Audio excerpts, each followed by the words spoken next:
మహబూబ్ నగర్ జిల్లా కేంద్రం ఏనుగొండలో నూతనంగా నిర్మిస్తున్న శ్రీ కంఠమహేశ్వర స్వామి ప్రాంగణంలో గౌడ ఉద్యోగులు మరియు విశ్రాంత ఉద్యోగుల అసోసియేషన్ 2025 సంవత్సర క్యాలెండర్ను మాజీ మంత్రి వి శ్రీనివాస్ గౌడ్ మున్సిపల్ చైర్మన్ ఆనంద్ గౌడ్ ఆవిష్కరించారు. అదేవిధంగా శ్రీ కంఠ మహేశ్వర స్వామి దేవాలయం నిర్మాణ పనులను పరిశీలించడం జరిగింది.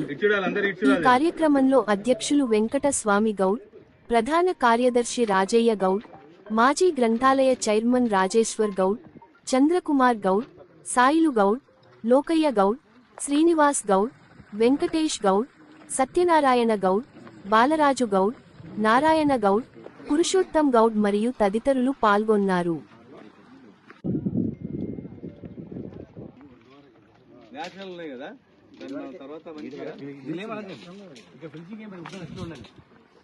అద్భుతమైన న్యాచురల్ కదా ఇక్కడ వేటలు ఎవరు లేరు, డెడ్ ఎండ్